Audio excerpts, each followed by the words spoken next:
right now, NBA and, of course, Major League Baseball. And real quick, on the UFC tomorrow, I did also like Cortavius Romeus over Chang Ho Lee. I gave that out to my subscribers at a better price than what it is now, but I liked it enough that I made it a 4% play as well. So it was good to see Betacat say that that's the sharp guys bet it at Westgate as well. I like that side. Real quickly, NBA overnights is where they're placing most of their bets, getting out ahead of the market, mostly on the totals. So if you're betting NBA really late, it's probably hard to make money right now. 561 over 235, 236 Utah, Indiana just last night. Now 564 under 222 and 220 in Sacramento, Charlotte, but they followed through and bet the under 219 again today. So that's one of them that you could legitimately say that's a real move, no manipulation. And the same thing with 567 under 228 and a half, 228 and 227 last night on Detroit, Toronto. Then this morning, it went back up to 227 and a half, and they hit it again under 227 and a half. So anything above 227 and a half, they are looking to go under. Any line that went up there, they bet it again. Detroit, 567. They laid -10 last night. I just got it right now while I was actually waiting to come on. They're going to hit the 11 again right now. So if you're looking at your screen, don't be surprised if you see Detroit get up to -12 because they hit 10 last night and they're going to hit Detroit -11 this morning. And finally, 574 Chicago. This was last night, -4.5 and -5. In Major League Baseball, again, they hit the totals and they look to take advantage of the 7s, the 9s, and the 11s. They bet 9-11 under White Sox in Detroit, under 7.5 -115, and all the way up to -125 at 7.5. When it got to 7, they backed off. Side Milwaukee -110, and then they hit -115 again this morning. 9-13 under 9 on Baltimore, Kansas City, but on that one they also went under 8.5. So those are the strongest when you see they're willing to hit it again after it comes off that key 9-11-7, and then 9-23 under 10. All the way up to -130. It went to 9.5. That's all that I could find, and they didn't want it. They just wanted under 10, willing to lay all the way up to -130 to get the under 10. And one more side for you, the Oakland A's, but that was bet last night at -105 and -110. So you'll see lines go up and down during the day of the game, but a lot of the stuff happens the night before, especially on sides, that then they look to scalp. So I don't have that's why I usually give more totals than sides, because I have a lot more confidence in the totals as being legit than the sides. Because I always say, if you could manipulate a market, why wouldn't you? If you have the power to do it, why wouldn't you move it? So you're going to see a lot of that. Don't let a little take back scare you, because that's normal. When you have a big scalp, you're going to take it. It's free money on the table. Don't draw too many conclusions off of that. And if you are looking for some first half wagers, one of the things that's been very popular and been profitable over the last several years is looking at the first half wager under. And the reason for that is because they're going to be playing in the Alamo Dome tomorrow, okay? These are just gigantic venues that they're playing in where you normally don't play that type of venue for a basketball game. So the depth perception is different.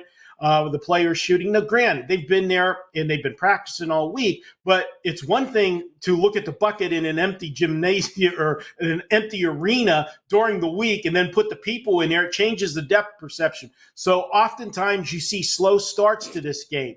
Also because, well, you know, if you got the 4 best teams here and they're all number 1 seeds, you've got good coaches across the board, they're going to do their X's and O's during the week. And they're going to come up with game plans and defenses and such to try to take away the strength of their opponent. So those first few minutes of games, oftentimes it's a chess match where they're trying to figure out what the other team is doing, so you get off to slow starts. So if you're betting a first half total, I would look to the unders in these games, but you can also flip the switch. And after you get those slow starts, you generally see the pace start to pick up. Check the in-game wagering and see how much they change those totals, because you can find some value then jumping in on full game over the adjusted total. You got 2 of the powerhouse teams from the SEC. Auburn has been virtually, number 1, number 2, basically all season long, and they come into the tournament as the number one seed, the overall number 1. Florida, though, This is a team that has been red hot down the stretch of the SEC. They were playing the best basketball at the end of the season. You look at Auburn and what they've done in the tournament, they have turned up the defensive intensity. 3 of their 4 tournament games, they've allowed just 37% shooting. Florida has shown its grit, though. 2 of their tournament games, they won in dramatic fashion. 2 games back, game 2, they faced the back-to-back national champs, Connecticut. Now, that game was a dogfight, and they came away with the 77-75 win. Prez, you've heard me talk about it in these tournaments. I like teams that win those kind of games, win a close game, because it builds character, it builds confidence. And if you're in a tight game again in the tournament, well, you know what? You've already been there and you've done that, and you don't press the panic button.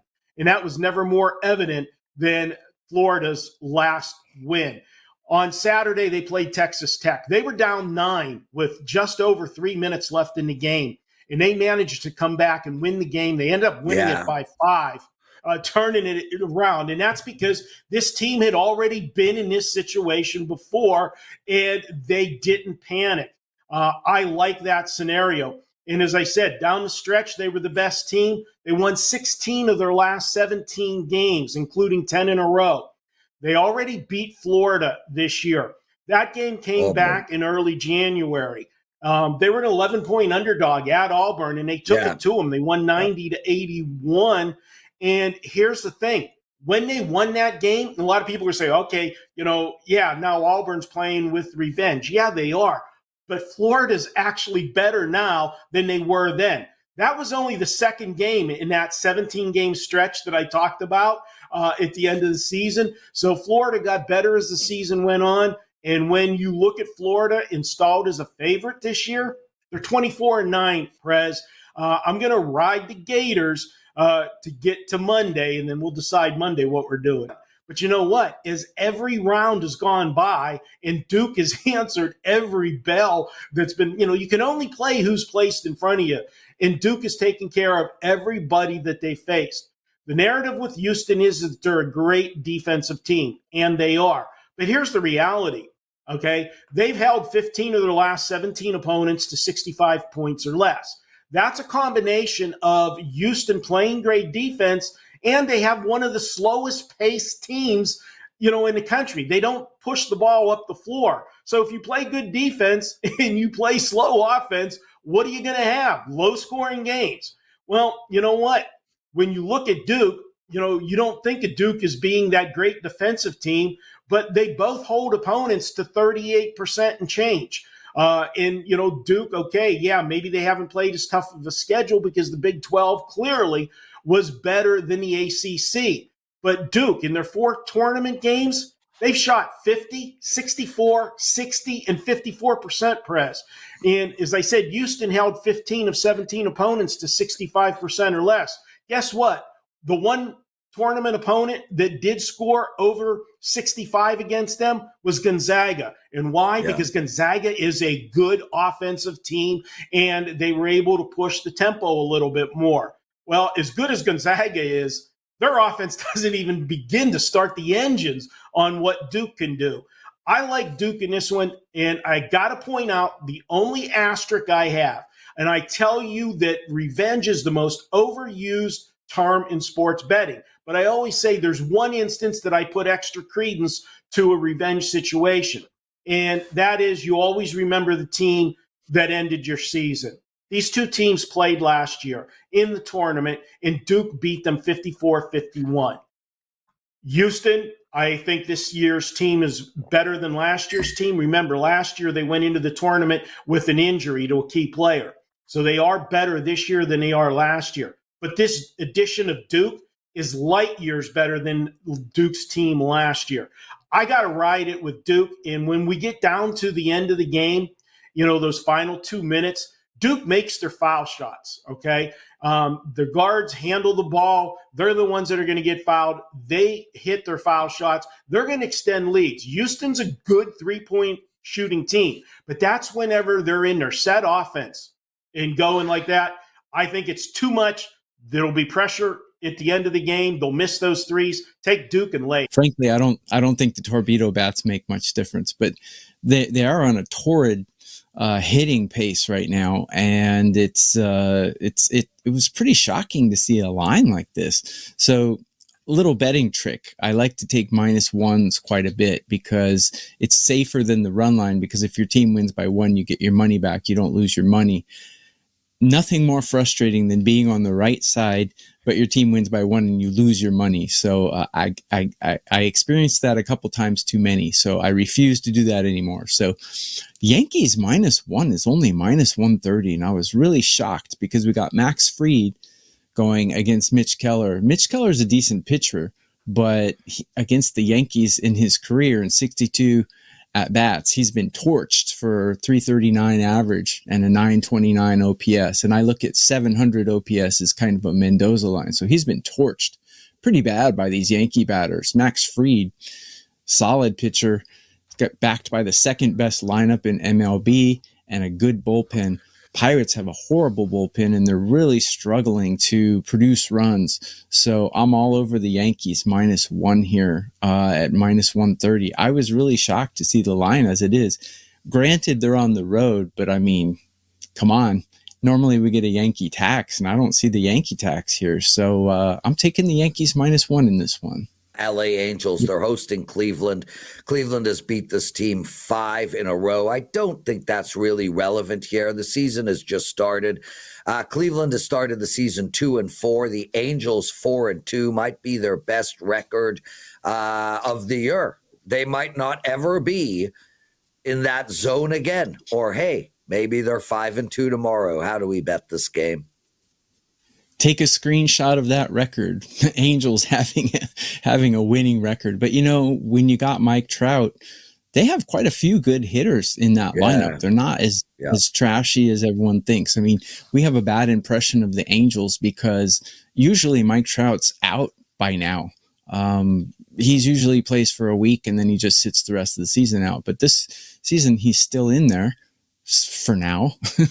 We don't know how long Mike Trout's going to last. He's kind of like an old Pinot. You don't know when it's going to break down. But while he's there, this is a pretty potent lineup. I have him ranked number 12 in all of Major League Baseball right now, where I have the Guardians ranked 21st. So hitting, there's a big discrepancy between the Angels and the Guardians at the moment. They both have pretty poor bullpens performing right now. Granted, the Guardians had the best bullpen in Major League Baseball last season.